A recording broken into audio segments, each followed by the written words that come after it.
దేశవ్యాప్తంగా సంచలనం సృష్టించిన తిరుమల పరకామణి చోరీ కేసులో చారిత్రాత్మక తీర్పు వెలువడడానికి ప్రధాన కారణం జర్నలిస్ట్ మాచర్ల శ్రీనివాసులని శివస్వామి పేర్కొన్నారు. టీటీడీ ఈ విషయంపై స్పందించకపోవడంతో శ్రీనివాసులు హైకోర్టులో కేసు దాఖలు చేశారు.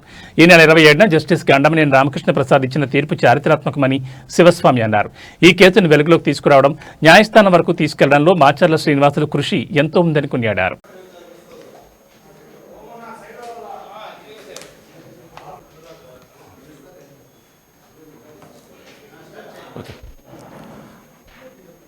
ఓకేనా సార్. శ్రీ యతిరాజాయ వివేకానంద స్వరయే సచ్చిత్ సుఖస్వరూపాయ స్వామినే తాపహారిణి. నా పేరు సుకుమార్. నేను రాష్ట్రీయ హిందూ వాహిని సంఘటన రాష్ట్ర ఉపాధ్యక్షులుగా వ్యవహరిస్తున్నాను. మీకందరికీ తెలుసు, కేసుకు సంబంధించి ఇక్కడ మనకు పూర్తి వివరాలను అందించడం కోసం ఓం నమో వెంకటేశాయ. వెంకటాద్రి సంస్థానం బ్రహ్మాండే నాస్తికించిన వెంకటేశ సమోదేవో నభూతో నభవిష్యతి.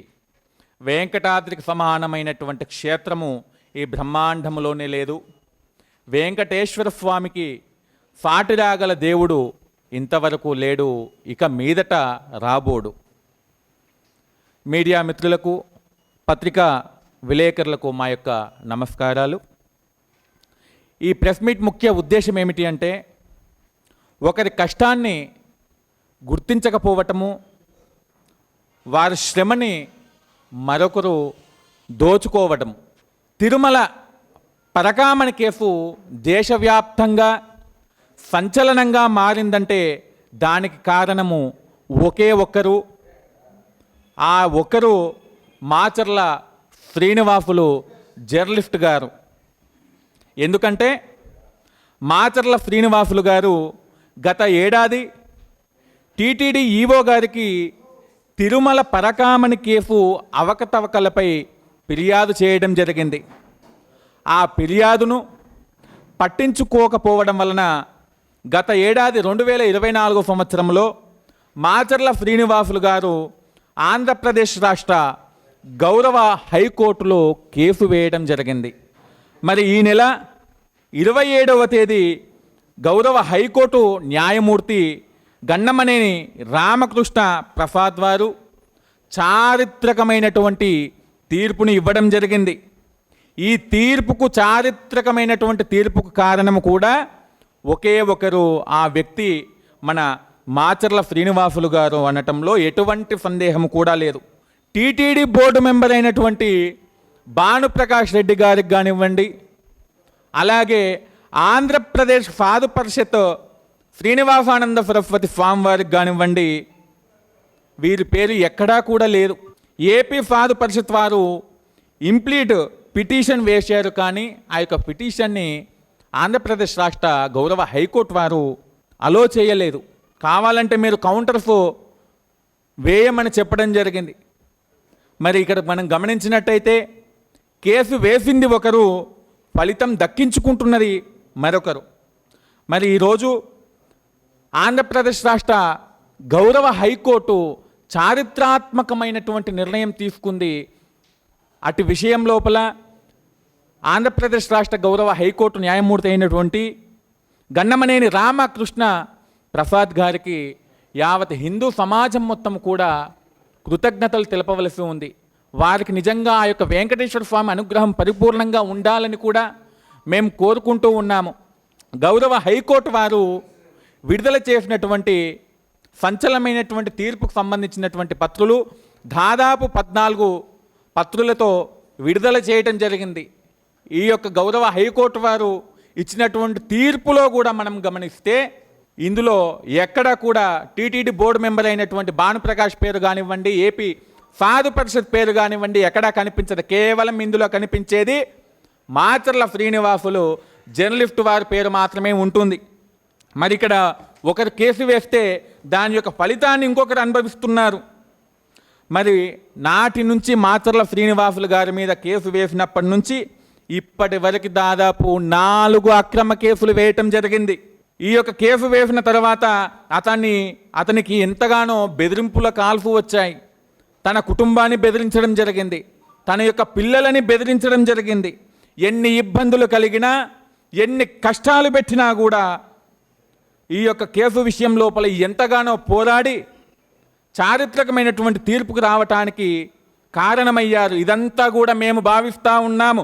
కలియుగ ప్రత్యక్ష దైవమైనటువంటి ఆ యొక్క శ్రీనివాసుడి యొక్క అనుగ్రహము ఈ యొక్క శ్రీనివాసుడి మీద పరిపూర్ణంగా ఉందని మేము విశ్వసిస్తూ ఉన్నాము.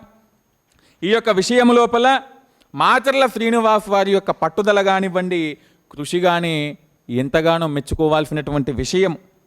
మేము అడుగుతూ ఉన్నాము, టీటీడీ బోర్డు మెంబర్ అయినటువంటి భానుప్రకాష్ రెడ్డి గారిని ఒకటే అడుగుతూ ఉన్నాము.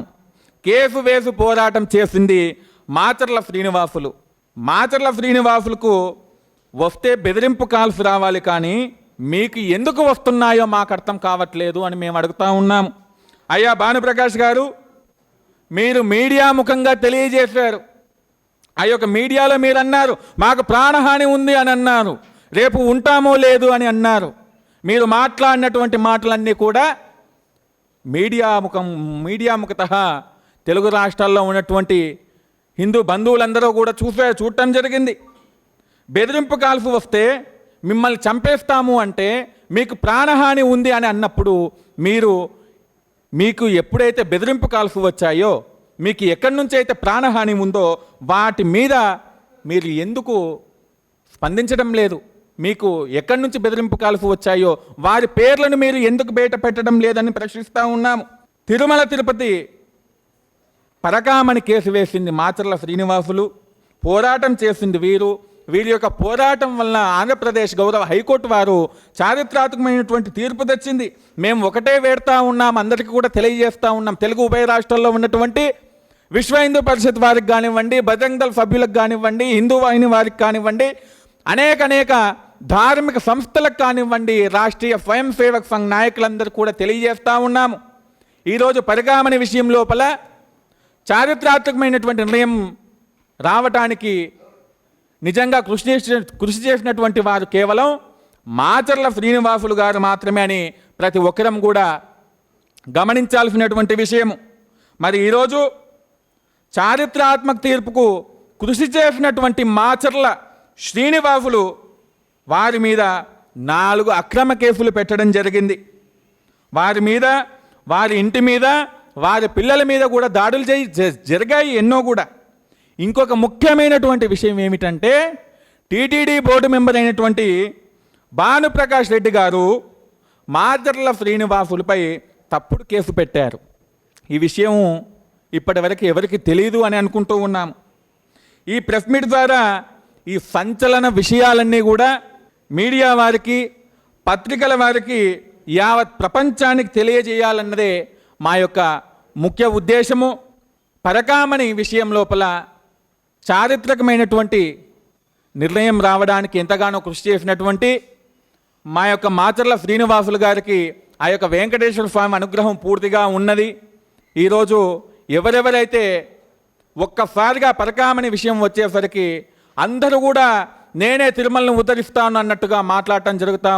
కాబట్టి ఈ యొక్క విషయం లోపల మాచర్ల శ్రీనివాసులు గారికి సనాతన హిందూ బంధువుల నుంచి కానివ్వండి, ధార్మిక సంస్థల నుంచి కానివ్వండి, అనేక సంస్థల నుంచి వారి యొక్క అభినందనలు మేము తెలియజేస్తూ ఉన్నాము. ఆ యొక్క కలియుగ వెంకటేశ్వర స్వామి సన్నిధిలో ఎటువంటి తప్పిదం జరిగినా కూడా ఆ యొక్క కలియుగ వెంకటేశ్వర స్వామి చూస్తూ ఊరుకోడు. ఆయన చూస్తూ ఉన్నాడు, ఆయన వింటూ ఉన్నాడు. మరి ఈ యొక్క గౌరవ హైకోర్టు ఇచ్చినటువంటి తీర్పు సమయం లోపల మేము కూడా మాచర్ల శ్రీనివాసు గారితో అక్కడ ఉండే హైకోర్టులో ఇచ్చినటువంటి విషయాలన్నీ కూడా వినటం జరిగింది. ఈ యొక్క హైకోర్టు మీద, గౌరవ హైకోర్టు మీద మాకు పూర్తి నమ్మకం ఉంది. ఈ యొక్క పరకామణి విషయం లోపల పూర్తి న్యాయం చేకూరుతుందని